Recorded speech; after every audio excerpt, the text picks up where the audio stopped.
Maria's story has haunted Cynthia for over 30 years. The events in Maria's life were dramatic. There is no doubt about that. Moreover, the conclusions drawn from Cynthia's investigation prove that the Polish dancer's life was complicated from the very beginning. There are still some unanswered questions to this story, but let's just mention some important information. In 1921, Antonina Szymańska married Władysław Wejhan. In 1922, she gave birth to a daughter whom she named Maria. However, the child died in infancy. In 1924, Antonina divorced Wejhan, who was already in a relationship with another woman. Meanwhile, Antonina's older brother, Władysław Szymański, was carrying on an affair with a woman from a German aristocratic family, a liaison that resulted in a child being born on January 4th or 5th, 1924. The child was illegitimate and probably had no chance of being accepted by the German family. A grieving Antonina solved the problem by adopting the girl and naming her Maria in memory of the child that she had lost. Antonina kept her married name, and her fostered child was raised under the name Maria Teresa Wejhan. The girl had grown up in the Szymański family household. Her relatives living on Piekary Street in Poznań had been associated with pre-war intelligence, which is why Maria was brought up in an environment favorable to clandestine activities. Maria attended boarding school at the Ursuline Sisters Convent in Otorowo, and then, in the 1937-38 school year, the Ursuline Sisters High School in Poznań.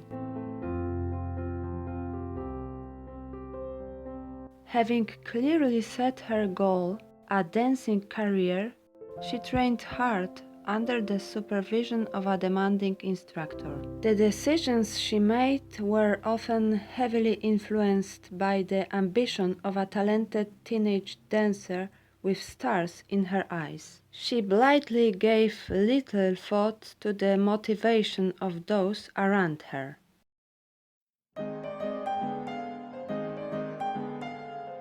On the recommendation of her ballet master, in January 1939, Maria moved to Warsaw.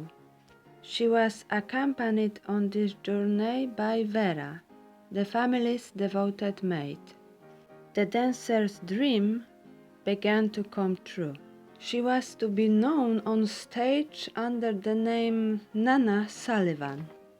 In mid-February, Maria started performing for the Variety Theatre in Gdynia. It is possible that she was recruited there as an informant by the so-called Dwójka, section of the Polish General Staff, which suspected her of contacts with German military intelligence. Both in Warsaw and Gdynia, every evening after the performance, Maria would find beautiful roses on her dressing table. After returning to Warsaw, she met her admirer in person. Herbert Kurtzke was to become the love of her life.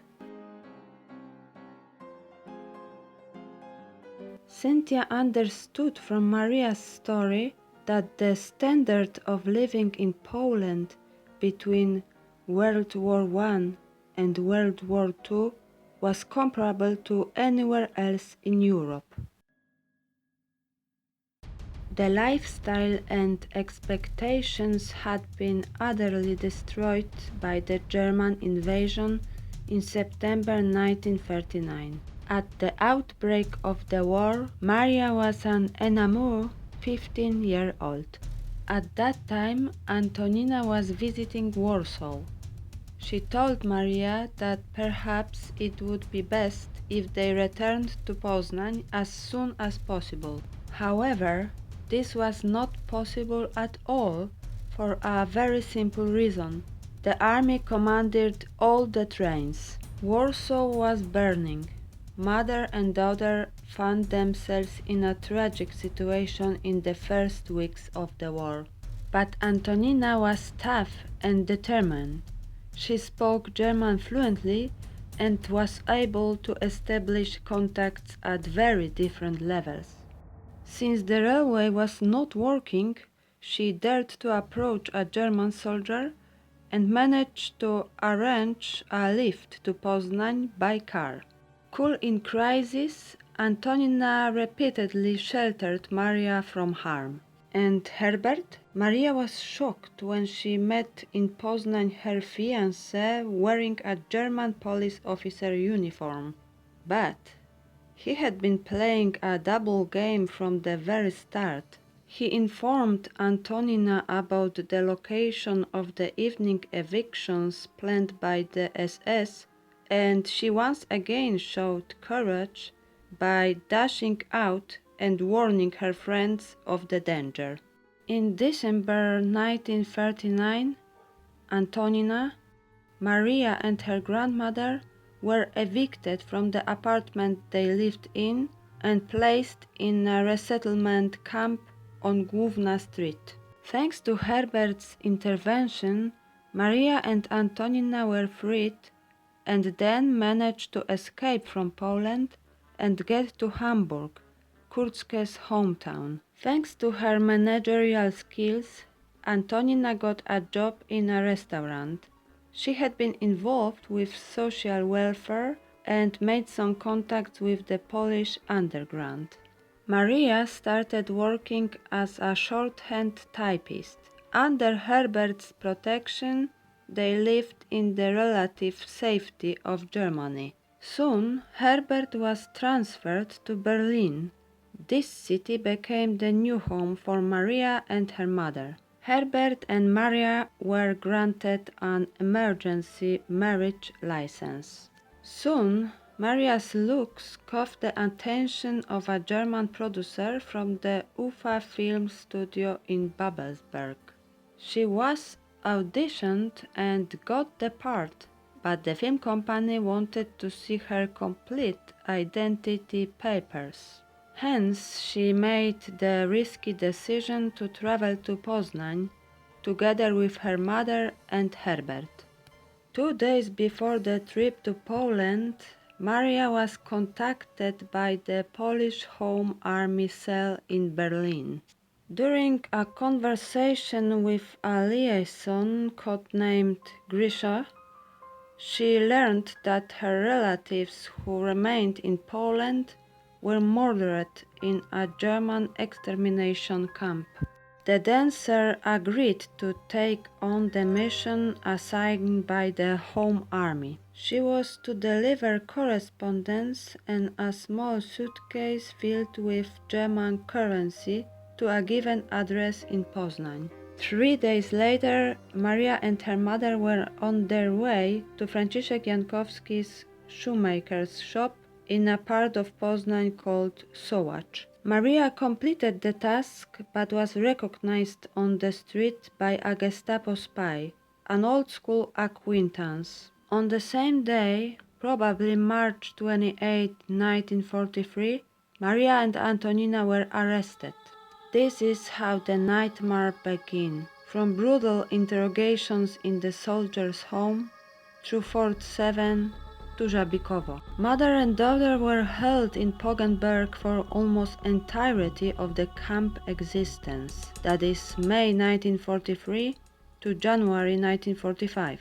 This caused Dr. Woźniak some concern. In many respects, Żabikowo was a transit camp for most prisoners.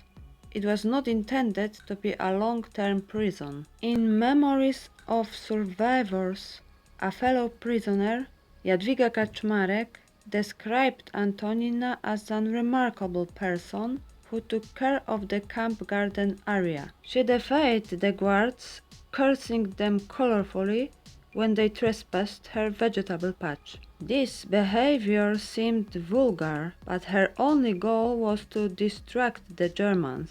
In fact, she was protecting other prisoners. Maria had many brushes with death. Without Antonina's support, she would not survive. Maria was taken to work in a munitions factory, HCP. At the end of 1943, she testified as a witness in the case of Herbert before the military court in Königsberg. There she learned that she had been sentenced to death. However, the documents authorizing execution never reached Żabikowo. How was this possible?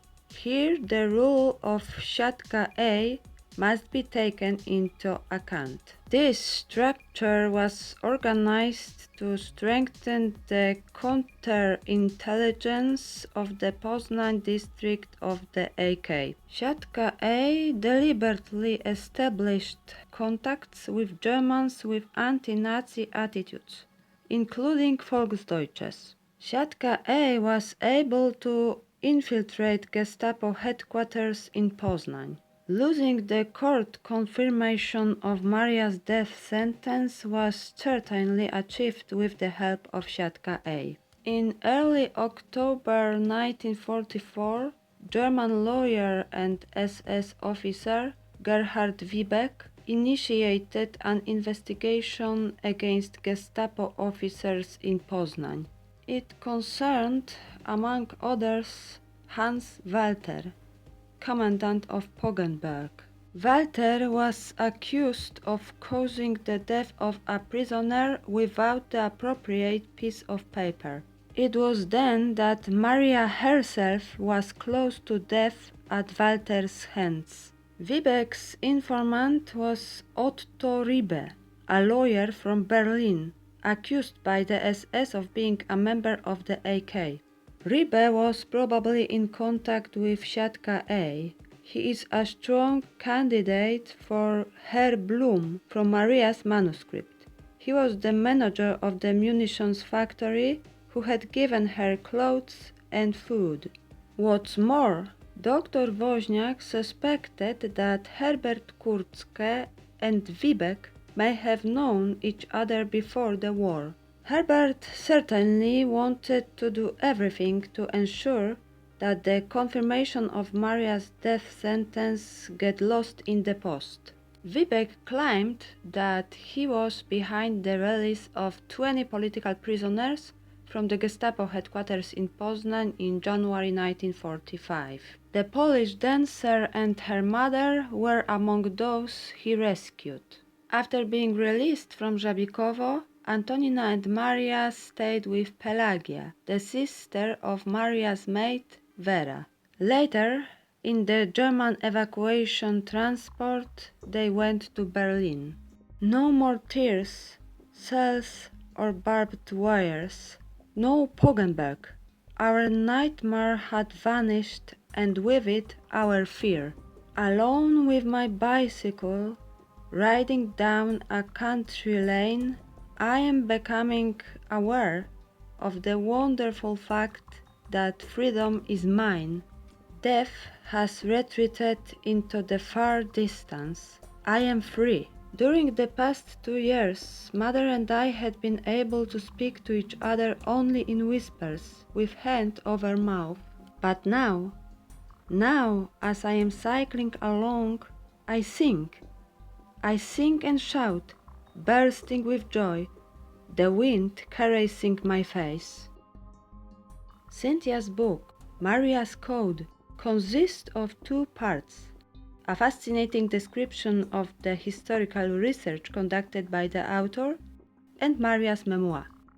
The Polish dancer's wish that her story should be published has been granted by her friend. Maria loved life and always loved her Poland.